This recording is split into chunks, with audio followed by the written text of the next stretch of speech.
Gia đình à kelom, Duni ikinwa dingat kintim puai panpeo, Dr. S. Song Loi.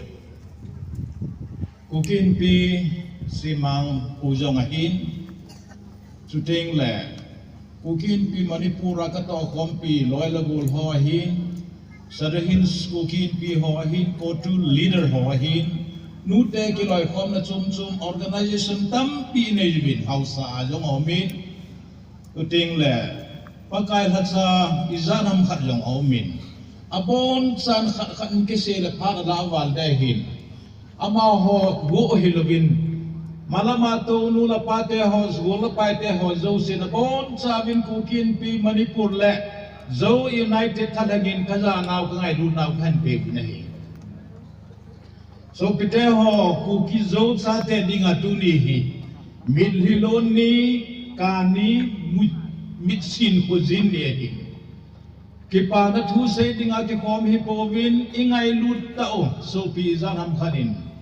har masa me tarik thuma pana e na dal haw along kimulo kilado thilo chang si dunia hi Supreme Court in order and bola Indian Army hol paramilitary force ho state force ho yung panguntin izan ham khat pan an lawa dunia igam lay sit mo na ba William Thedinga zevin phat hoi epiwa amite taw na sangjing aha sat lai taw na da hamang lo ding jing pakai pathin chi thang go binai duni hin ngai lut zala mi hi za ni na ya gam la ki ko mi hi vin kaso pite ho hichi hi thì nó chúng sang thu đồ là ác dày này hay là kỳ thì cần nôm hệ này chế mà sao hi cái hộp pi thì ta cố vin PSA đi vem cả lung thì mà hay là cái là John Stephen Acovery thu xây thu yên ca hin nam mi te hi ngắt thầm khát cả tạ lăng nôm này lấy xe chunga Olympic izan ham khat ki bolta ahi wanga 1968 na Olympic hi thusima mang to loading lấy xe ki chai to ka mang loading a kisun isemi pa hi Tanzania mi ho hin 1968 na chu Olympic a hai ki te na marathon race a pangai mi tam ta kita kete na muna chuna ma jong apangin akilai te na wahin mi pi chu pulul lulama sa di akichu je uchun akiro kha akipal kha alhua amat la jengun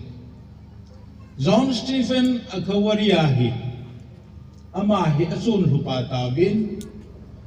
again abong tan abong hilo aku bhi dislocate kipildo ada ajang kipildo jethi talo kizam den zenga medical team thai lu na zenthi bandage akan thi akan nu ba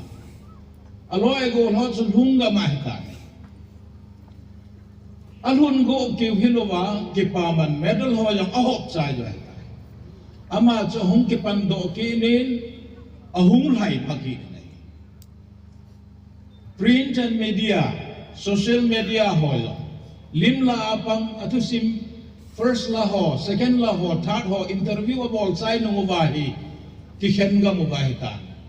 John Stephanie all in again ki tom pumin hong hai jinai mi ki khen nung chun ipiatia hele medal long ke home sai ta atua ha ma chang sa hong hai ham ti chun mi ho zo set attention draw about it agar hai luchun media ho chom lo dovin John Stephen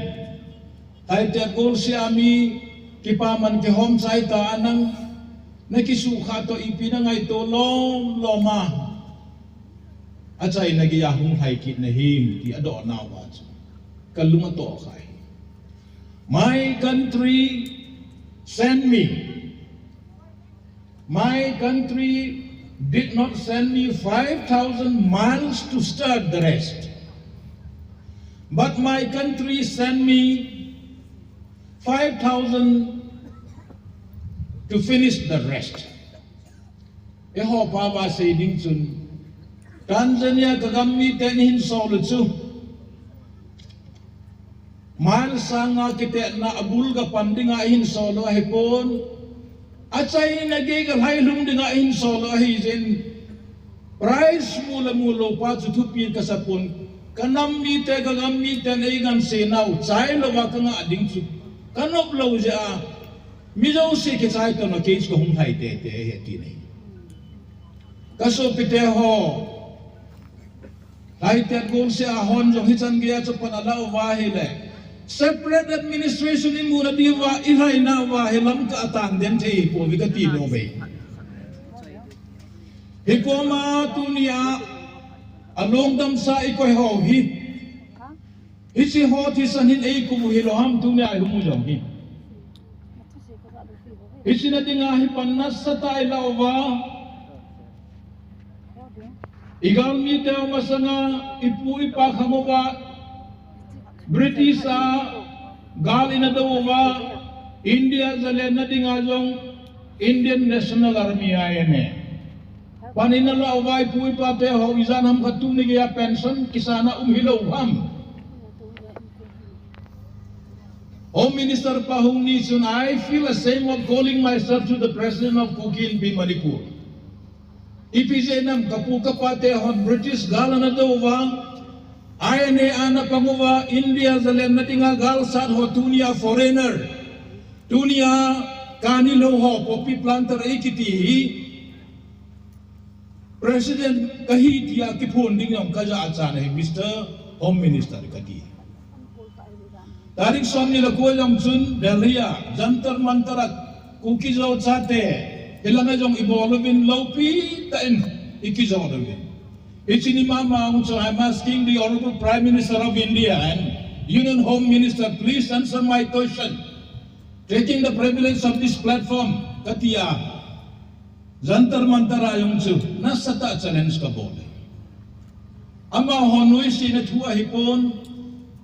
mansa sanga valkila hi chahotun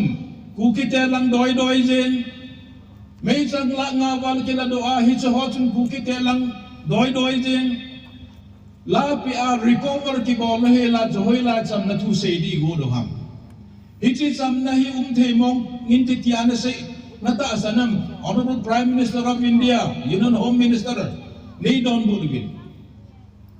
Teacher Delhi ko pia jang hum kisamin. Hichi mama chu la yang na sangohi kan ko teo. Isa ko hiki bangahi. Ipi jong le hicha tu sim ho chu se le wen sao ta hi ding ai tu dia hi kuki zo chate thalenga kukin pi thalenga tu teng le zo united thalenga zo united chun kukin pi Manipur hi ko convener hi ke kai pon ho zo se kukin pi lam kai na hi na ho zo se kuki zo chate la leader na hi su ke ilung timut igok hom tengu le panila hom tengu la bu ihat diwi panila hom lo lai sima chi han lo diwi John Stephenin anam mite agam mite nangan sena ke hin champion la dingun sena iso la hepon 5,000 miles hi galai lugin ta in so la hijin I don't care whether I get the medal or not.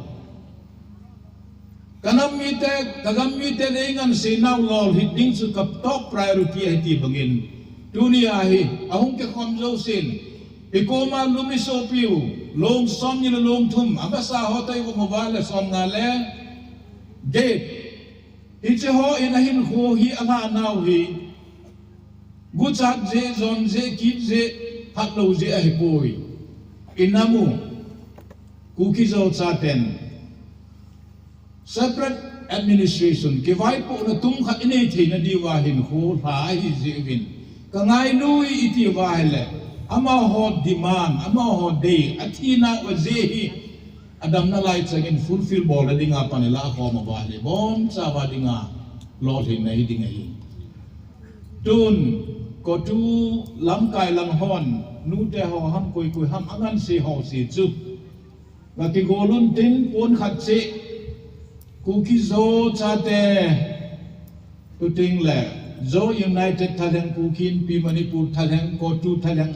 อีบอนซาบะทะเลงไงลุนั่นเลยจานเวสานาว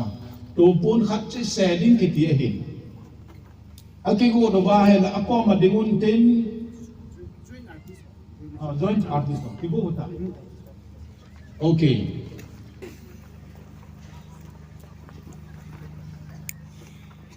kaso pite ho ngai lu na jala tumpu ni se mai ki chai the ai ko ilung gilowa kanam ni te hin manipur president hinan na bon sawina ben kan tin ki ni nei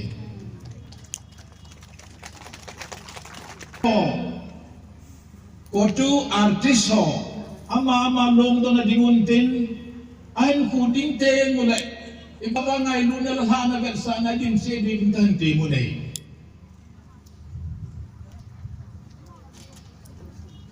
Join artis on, edal hao, long dam sa ho, zabon na tumpun ga kubin lang, tuting le, lipin obem bemin, kiwai po na tumdiman bole hizibin. Slogan kat samo itin. Kat may gates yung teong. We demand Gingsamin sa mutay, we demand We demand We demand separate administration for Separate administration for Separate administration for Long live